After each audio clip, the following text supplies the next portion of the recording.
Hi, everyone, and welcome to another episode of Living on Blockchain. Today, we are speaking to Dr. Alan. He's from the Gorki Network. He has vast experience as a petroleum engineer and a software developer, a specialist. He's also worked in the data science field, and he's added a lot of value to the energy industry. That is his core focus. Now, he is a part of the Gorki Network, and a Gorki Network is a blockchain, and it can not be categorized as an L1 or an L2 because it's trying to solve for both. And we had a very, very interesting conversation. They have their DevNet live right now. Their testnet is going to go live in just a few months. And overall, a very exciting development for the ecosystem as well, because we have all of these new chains that are coming up that are actually trying to solve the problems posed by the legacy chains.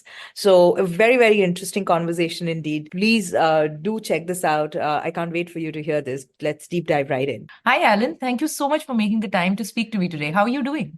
I'm doing really well, thank you. Thanks for having me. Awesome. I'm really excited about what you have been building, and you have a really exciting announcement as well that's been there with Gorky. So can you first let's talk about a little bit about your background, because you're mainly from the petroleum background and how you got into Web3. Tell us a little about that journey.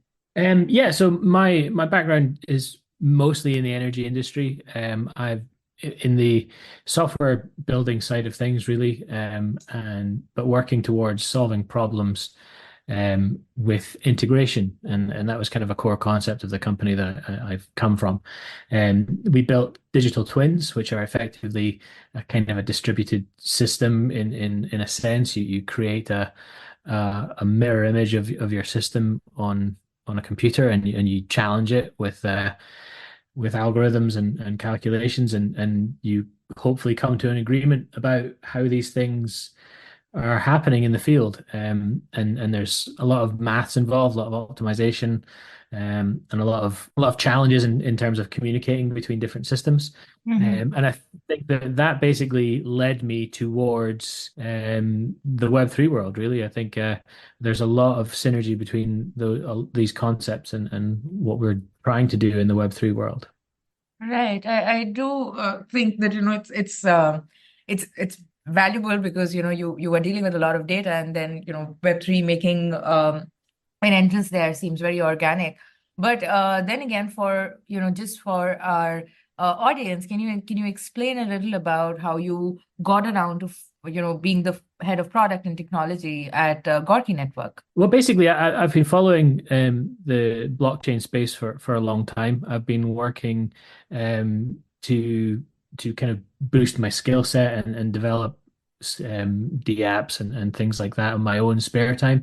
So as part of that, I got involved in a bunch of different groups, following projects on Discord, joining conversations, and doing courses on various different pieces of technology, and trying to get an understanding of where they come from. And basically, in April 2023, I was kind of pointed towards a group of people that were building this technology, and I was interested in talking to them. So I just reached out, and we got talking, and I felt that my skill set in the technical side of things, and also kind of from a strategic point of view in terms of managing a product, managing a platform, could help them, and we basically were started collaborating, and working together towards raising funds and building out the strategic direction for the product. I think one of the things that a lot of people get focused on in the Web3 space is maybe some metrics like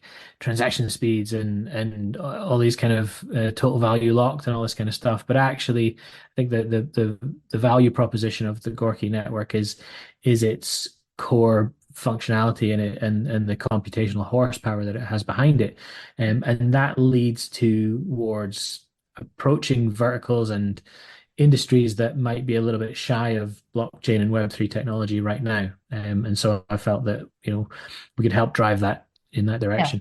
Yeah, that is absolutely true. And with your kind of expertise that you bring in, you can strategize and pull the product in the right direction. If you had to perhaps surmise what Gorky does in one or two lines, how would you put that across?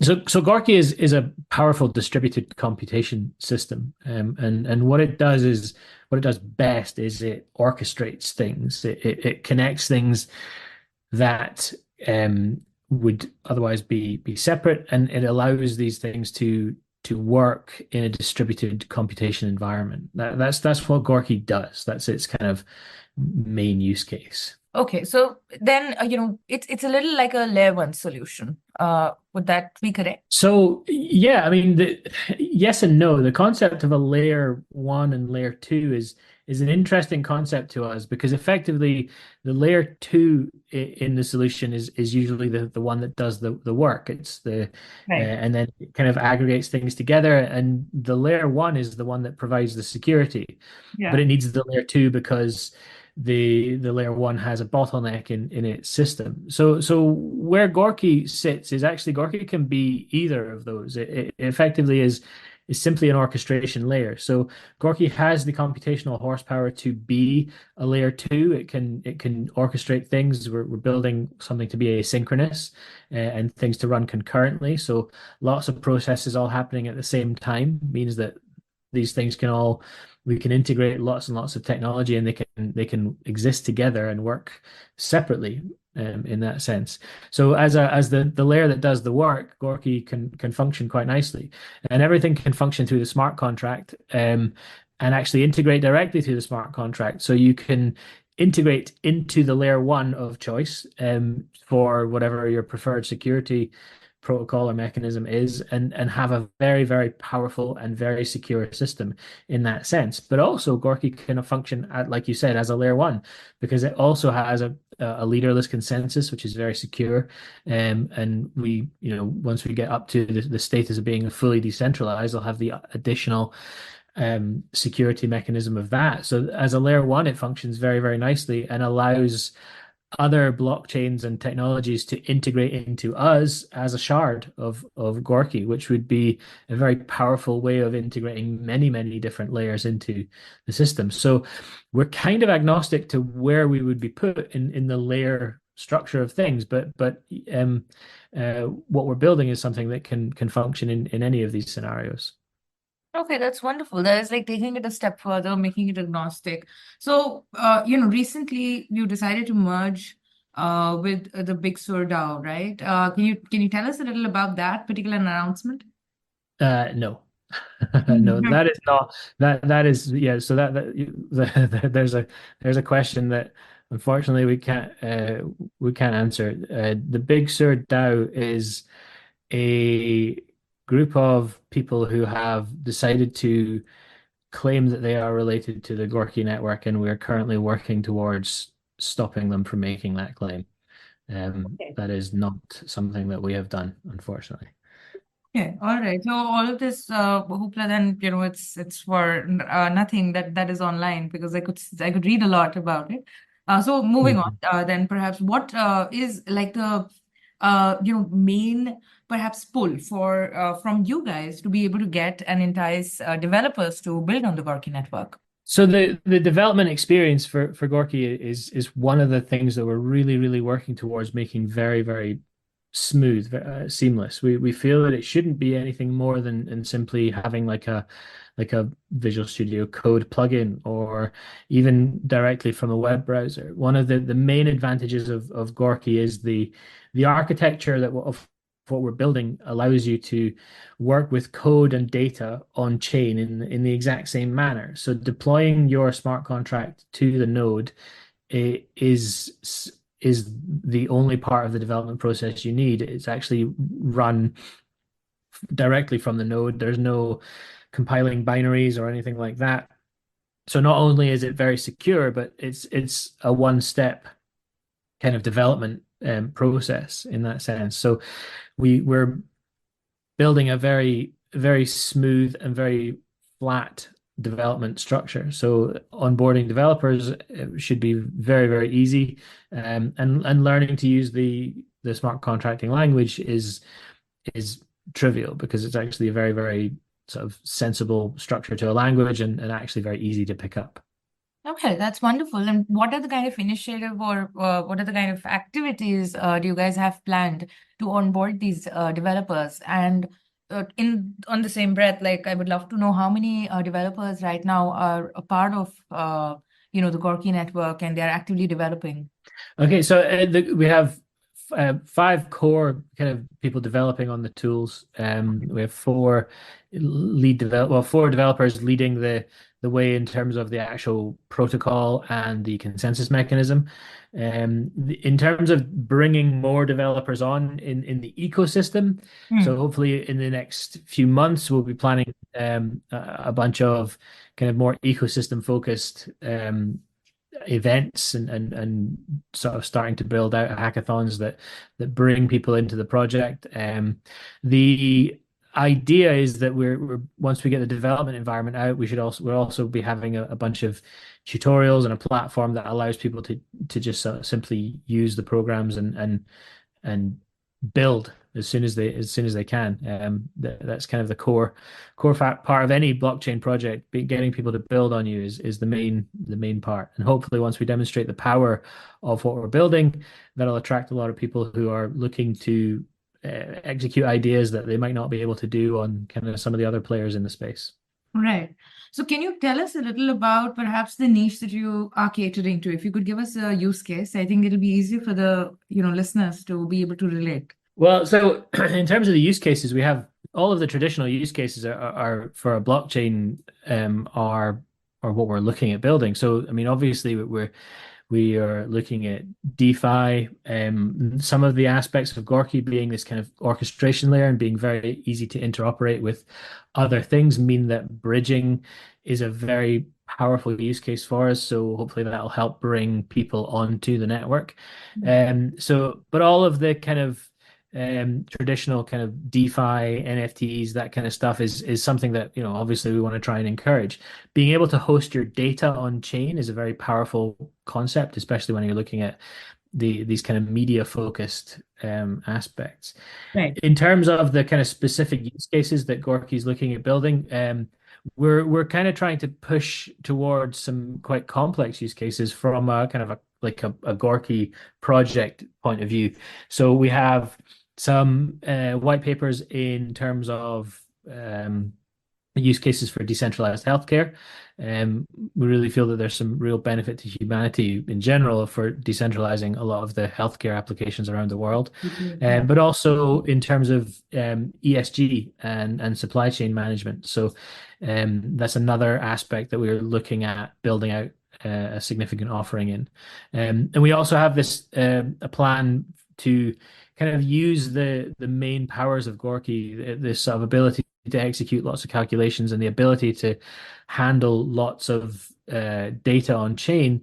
Right. We think that we can build out a very useful API for generating marketing content on chain, which will allow developers to access a kind of another revenue model, which we hope will be a much more sustainable revenue model. If they can have like a banner ad that is sort of paid for by content providers, that will help to reduce the kind of fee for use within the kind of the communities, Right. So these are wonderful use cases. They are like use cases that deal with the big data. And what are the kind of applications that you've seen so far being built on Gorki? Well, I mean, in the past, we've seen some very cool use cases for things like gaming. We've seen gaming SDKs, which have integrated into some of the bigger open source gaming engines out there. There have been applications that have been built to share large files, chat applications, even some attempts at on this technology to have kind of like music streaming services and stuff like that to really take advantage of the data on chain side of things. But I really must stress, I mean, Gorki at the moment we're in DevNet stage, so we're hoping to release testnet soon. But so no one's kind of building on us yet directly, but certainly the technology has been the use cases that have been demonstrated for the technology in the past have been very, very powerful. Brilliant. So you've mentioned that you're in DevNet and you'll be pushing out the testnet very soon. When would that be? Do you have a timeline for that? Well, hopefully within the next couple of months. I mean, wow, brilliant. That would be Congratulations. that would be the goal. But yeah, I mean, we're when we're ready to do it. I mean, testnet is obviously a testnet, and it's like your beta release. So obviously things need to be it needs to be nice and stable to do it. But I think yeah, it would be nice to be in a position to release testnet within the next couple of months. Brilliant. And what about the token aspect? So, you do have your own native token, correct? Yes, yes, the Gorki network it will have a utility token, yes. All right. And so for the primary utility of that token would be for computational access, or is there something else as well? So yeah, it's used for running smart contracts to pay the fees on the network. But also there'll be, you'll be able to stake your tokens in validators once we open up to external validators to receive rewards for from participants in the network. Okay, wow, brilliant. And in terms of, I'm sorry, in terms of just where this token is particularly listed, can you tell our listeners a little about that? No, no, not yet. Listing our kind of listing strategy is to try and aim for a couple of exchanges. We have some connections with some of the big exchanges and some of the smaller exchanges, which we feel are very good, honest, trustworthy people. We've been working with the coin store guys. They're great bunch of people and a great exchange. I'll be looking to maybe hopefully list on them. But also we'd like to aim for some of the bigger ones as well to kind of spread it as wide as possible. All right, okay.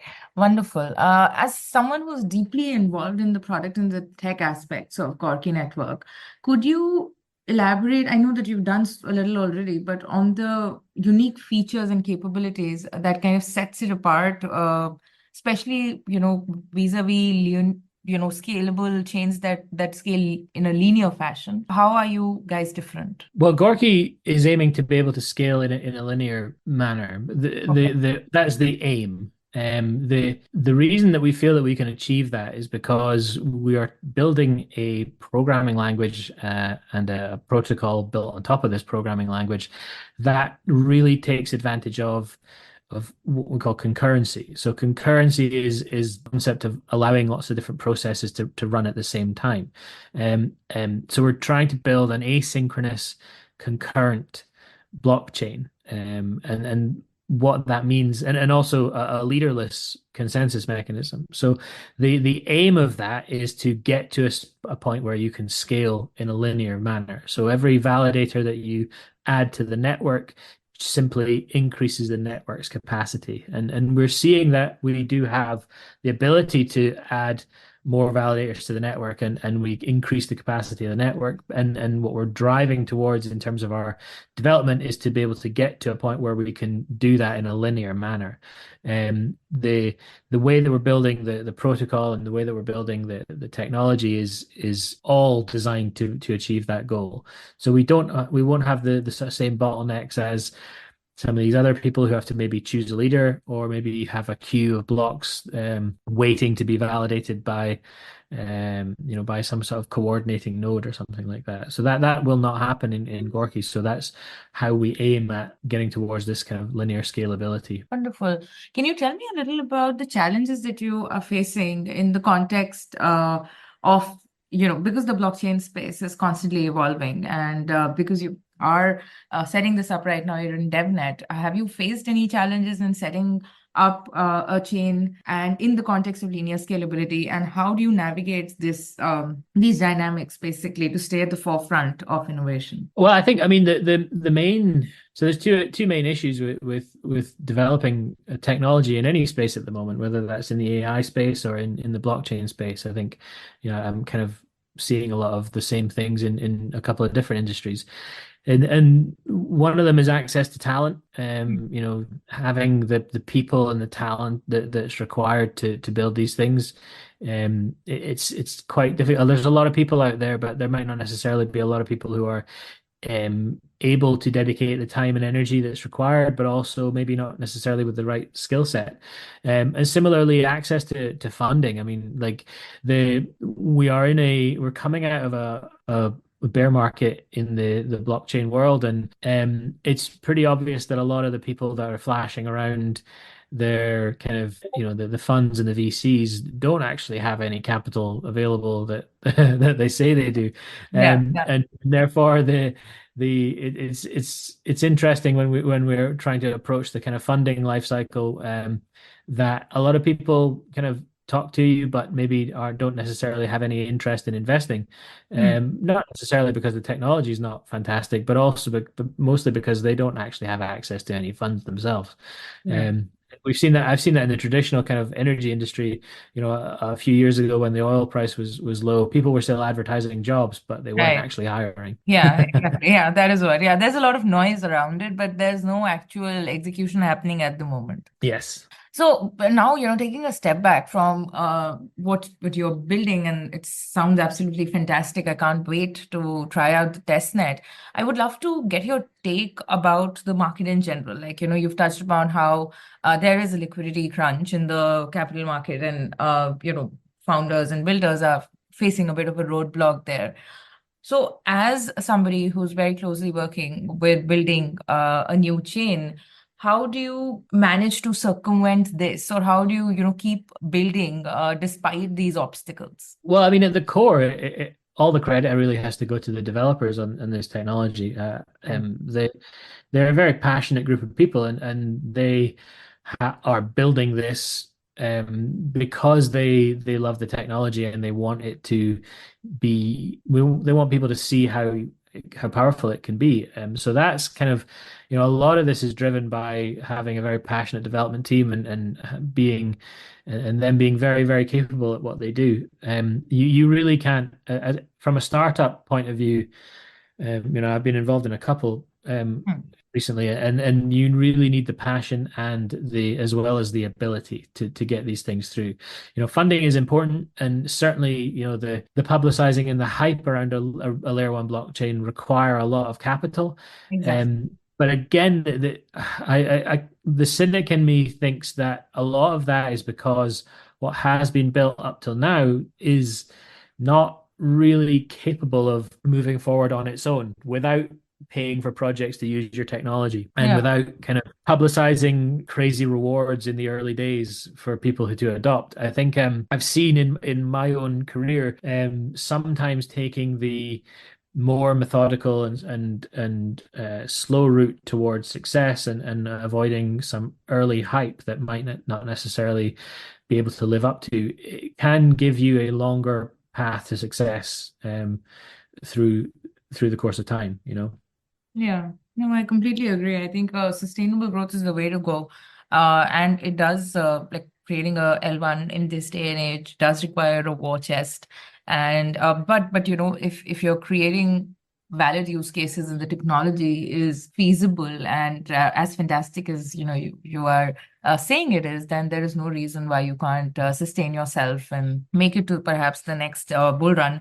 So coming to that particular aspect and touching a little about that, again, you've been someone who's been around for a while in the space. What is your take on the market currently? Like, how do you feel about it? What do you think would be perhaps your advice to fellow entrepreneurs who are building in this space? I think we're in a interesting position in the market. Obviously, there's a lot of hype moving towards the sort of beginning of April when people are talking about the halving Yeah. in Bitcoin, the onsets of the ETFs being released in the US. I think there's a lot of favorable energy and people are feeling a little bit more optimistic.